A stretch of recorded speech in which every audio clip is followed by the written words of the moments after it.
नमस्कार, स्वागत है आपका मनियारो में। दोस्तों, आज की वीडियो है जन सुरक्षा स्कीम के ऊपर।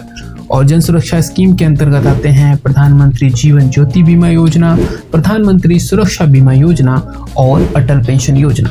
तो इस वीडियो के 3 पार्ट्स होंगे, जिसमें आज हम देखेंगे पहला पार्ट प्रधानमंत्री जीवन ज्योति बीमा योजना। तो कुछ समय पहले ही मैंने एक वीडियो बनाया था जिसमें प्रधानमंत्री जीवन ज्योति बीमा योजना और प्रधानमंत्री सुरक्षा बीमा योजना की प्रीमियम को बढ़ाया गया था। उसके कमेंट में काफ़ी लोगों ने मुझसे क्वेश्चन पूछा था कि प्रधानमंत्री जीवन ज्योति बीमा योजना के बारे में बताएं, उसको क्लोज करने का क्या तरीका है। और बहुत से लोगों को लगता है कि इसमें हमारा पैसा डूब जाता है। तो मैं आज इस वीडियो के माध्यम से ये सारी चीज़ें क्लियर करने वाला हूँ। तो हम देखेंगे सबसे पहले यहाँ पर इंट्रोडक्शन की प्रधानमंत्री जीवन ज्योति बीमा योजना होता क्या है, इसके फीचर्स क्या हैं, क्या मिलता है। उसके बाद हम देखेंगे इस स्कीम से हमें क्या फ़ायदे होते हैं और इस स्कीम से हमें कौन सी चीज़ें नहीं मिलती हैं। साथ ही साथ इसमें इस स्कीम को एनरोल यानी इस स्कीम को कैसे लिया जा सकता है और कैसे इसको बंद कराया जा सकता है। और लास्ट में होगा एक कंक्लूजन, जहां पर मैं यह बताऊंगा कि यह स्कीम लेनी चाहिए या फिर नहीं। तो दोस्तों, प्रधानमंत्री जीवन ज्योति बीमा योजना को अगर बहुत ही प्रिसाइजली समझना हो तो इसको हम कह सकते हैं कि कोई भी भारतीय नागरिक जिसकी उम्र 18 से लेकर 50 साल की हो वो इस स्कीम का फ़ायदा ले सकता है। अब यहाँ पे ध्यान देने वाली बात यह है कि 18 से 50 के बीच आप एनरोल करा सकते हैं, लेकिन ये स्कीम आपको फ़ायदा पहुँचाती रहेगी 55 साल तक। तो इस स्कीम को लेने के लिए सबसे इम्पॉर्टेंट है आपके पास होना चाहिए सेविंग्स बैंक अकाउंट। अब यह savings bank account post office में भी हो सकता है या फिर किसी भी बैंक में भी हो सकता है। और ऑटो डेबिट यानी ऑटोमेटिक, जब आप इसको एक बार सब्सक्राइब कर लेंगे तो ऑटोमेटिक हर साल यह पैसा आपका डिडक्ट होगा। तो कितना रुपये डिडक्ट होगा, तो देखिए ये होगा 436 रुपये एनुअल प्रीमियम के रूप में हर साल कटेंगे। अगर इसको सिंपल लैंग्वेज में कहें तो ये एक रिचार्ज के जैसा है, जहाँ पे हर साल आपको 436 रुपये देने होते हैं और आपको मिलता है कवर। कितने रुपए तक का? 2 लाख रुपए का लाइफ कवर मिलता है। लाइफ कवर से क्या मतलब है कि अगर किसी व्यक्ति ने इस स्कीम में एनरोल करा रखा है और अगर उसकी किसी भी वजह से मृत्यु हो जाती है तो उसके नॉमिनी को 2 लाख रुपए मिलते हैं। इस स्कीम को लेने वाला यह पहले से निर्धारित कर देता है कि उनका नॉमिनी कौन होगा और अगर उनकी किसी वजह से मृत्यु होती है तो उस पैसे को कौन लेगा। तो 2 लाख रुपए का यहाँ पे कवर होता है और हर साल ये प्रीमियम ऐसे कटते जाएगा। और इसका एनरोलमेंट होता है 1 जून से। एनरोलमेंट का मतलब, जैसे अगर आपसे पूछूं कि नया साल कब शुरू होता है तो 1 जनवरी से शुरू होता है और 31 दिसंबर पे ख़त्म। तो ये हमारा एक कैलेंडर ईयर हो गया। अगर फाइनेंशियल ईयर पूछूं तो क्या कहेंगे, 1 अप्रैल से शुरू होता है और 31 मार्च पे ख़त्म होता है। तो ये फाइनेंशियल ईयर हो गया। तो इसी तरीके से ये प्रधानमंत्री जीवन ज्योति बीमा योजना, इसका जो पहला साल का पहला दिन है वो 1 जून है। सो 1 जून से 31 मई तक का ये जो टाइम है, यही इसका 1 साल कहलाएगा, एनरोलमेंट पीरियड कहलाता है। और ये scheme year two year renewal होते जाएगा 1 साल का, जैसा कि एक रिचार्ज जैसा है। रिचार्ज हो गया, अब 1 साल के अंदर कुछ होता है तो 2 लाख का कवर मिल जाएगा।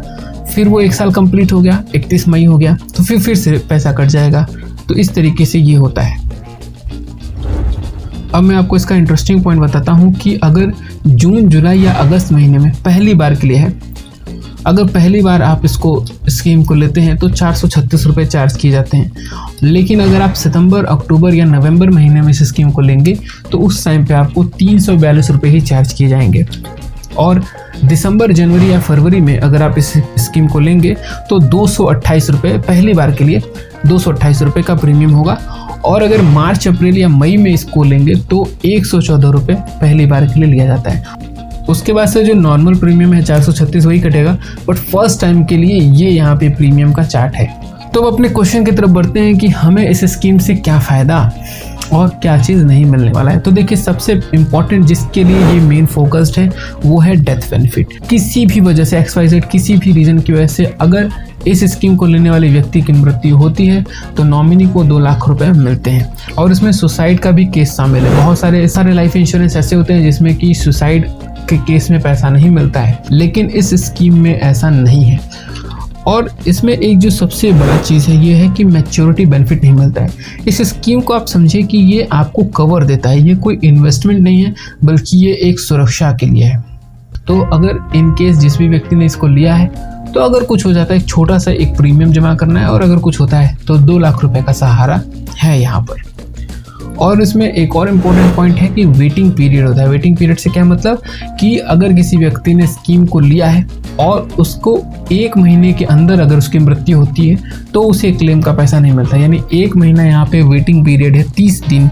तो कोई भी व्यक्ति अगर इस स्कीम में एनरोल करता है तो 30 दिन के बाद ही अगर मृत्यु होगी तभी उसे डेथ बेनिफिट का क्लेम मिल पाएगा। अब इसका इम्पॉर्टेंट क्वेश्चन है कि एनरोलमेंट, क्लोजर और क्लेम कैसे करें। तो सबसे इम्पॉर्टेंट है कि ये सब चीज़ें ऑनलाइन नहीं होती हैं। एनरोलमेंट करने के लिए आपके पास सेविंग्स अकाउंट होना ज़रूरी है, वो चाहे बैंक में हो या फिर पोस्ट ऑफिस में, उससे कोई फ़र्क नहीं पड़ता है। सो एनरोलमेंट करने के लिए फॉर्म आएगा, आप पोस्ट ऑफिस से भी ले सकते हैं, बैंक से भी ले सकते हैं, ऑनलाइन भी मौजूद होता है। उस फॉर्म से आप अप्लाई कर सकते हैं और फिर हर साल 436 रुपये कट जाएंगे। क्लोज कराने के लिए क्या होगा कि जहाँ से आपने यह स्कीम लिया हुआ है वहाँ पर जाके एप्लीकेशन देना पड़ेगा इसको क्लोज कराने का, तभी ये वहाँ से क्लोज हो पाएगा। और अगर कोई भी क्लेम करना है तो क्लेम करने के लिए भी सेम ऑफलाइन जाके ही जिस जगह पे खाता खुला हुआ है उसी जगह से इसको क्लेम कराना पड़ता है। अब इसमें कुछ लोग क्वेश्चन कर रहे थे कि सर्टिफिकेट इसका कैसे डाउनलोड करें। तो देखिए, सर्टिफिकेट का यहाँ कोई बहुत बड़ा रोल नहीं है। अगर सर्टिफिकेट नहीं भी मिल रहा है तो कोई दिक्कत नहीं है, क्योंकि आपका बैंक अकाउंट ही उससे लिंक रहेगा, तो उसमें कोई प्रॉब्लम नहीं आती है। बैंक अकाउंट से ही वो आपका क्लेम वगैरह हो जाता है। एक चीज़ यह कर सकते हैं कि जहाँ से आप ये स्कीम ले रहे हैं उनसे अपने पॉलिसी का नंबर पूछ सकते हैं और उसको अपने रिकॉर्ड में कहीं पे लिख के रख सकते हैं। तो अब हम आते हैं अपने कंक्लूजन पे कि ये स्कीम हमें लेना चाहिए या नहीं। देखिए, ये बहुत ही सब्जेक्टिव चीज़ है, क्योंकि हो सकता है 2 लाख रुपए किसी व्यक्ति के लिए कोई बहुत बड़ा अमाउंट नहीं हो, और हो सकता है वही 2 लाख रुपए किसी व्यक्ति के लिए एक सहारा है, एक आश्रय। तो अगर आप ऐसे किसी व्यक्ति को जानते हैं जो बहुत महंगे इंश्योरेंस अफोर्ड नहीं कर सकते, तो बेशक आप उनको ये रिकमेंड कर सकते हैं, क्योंकि ये ऐसे ही लोगों के लिए बनाई हुई स्कीम है जो कि बहुत महंगे इंश्योरेंस नहीं परचेज कर सकते और उनको सारा कुछ ऑफलाइन ही मिल जाता है, यानी ऑनलाइन कुछ करने की ज़रूरत नहीं है। तो वो ऐसे लोग इसको ज़रूर ले सकते हैं। जो भी ये स्कीम्स होती हैं वो ज़्यादातर 3 टाइप की होती है। एक होता है इन्वेस्टमेंट, जहाँ पे कि आप इन्वेस्ट करते हैं और फिर कुछ इंटरेस्ट के साथ आपको पैसा मिलता है। और यहाँ पे जैसे कि savings account, RD, FD, NSC, ये सब।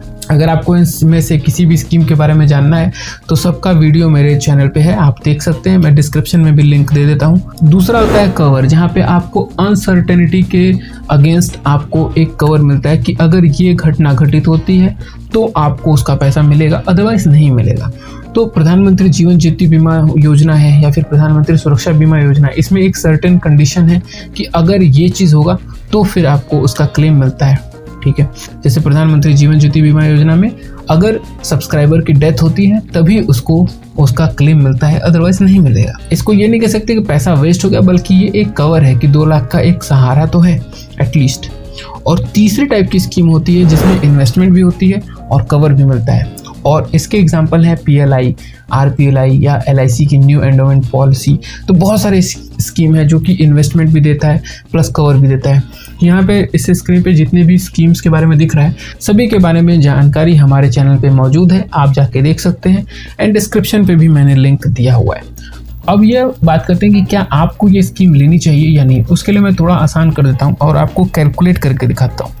मान लीजिए 18 साल की उम्र से किसी व्यक्ति ने इसमें एनरोल किया और 55 साल तक अगर वो इस स्कीम में रहता है तो इसका मतलब उसने इसमें पैसे दिए 37 सालों तक, राइट।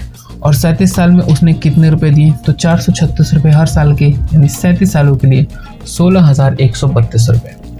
तो अगर कोई व्यक्ति इतने लंबे समय तक रहे और सिर्फ 16,132 रुपये दे रहा है, लेकिन जो उसे कवर मिल रहा है वो है 2 लाख रुपए तक, तो मेरे हिसाब से ये एक अच्छी स्कीम है और मुझे नहीं लगता कि ये कोई बहुत ही महंगी स्कीम है, और आप चाहें तो इसे ले सकते हैं। अदरवाइज ऐसे लोगों को ज़रूर आप इस बारे में बताएं जिन्हें इसकी ज़रूरत, बहुत से ऐसे लोग हैं जिन्हें इसकी ज़रूरत होगी आपके आसपास, तो आप चाहें तो उन्हें इसके बारे में बता सकते हैं। तो उम्मीद है कि मैंने इसमें सब कुछ कवर कर लिया है और आपको यह जानकारी पसंद आई होगी। अगर कोई पॉइंट मुझसे छूट गया है तो आप कमेंट करके मुझसे पूछ सकते हैं, जिसका जवाब मैं आपको ज़रूर दे दूँगा। मैं मिलता हूँ आपसे अगली वीडियो में, तब तक के लिए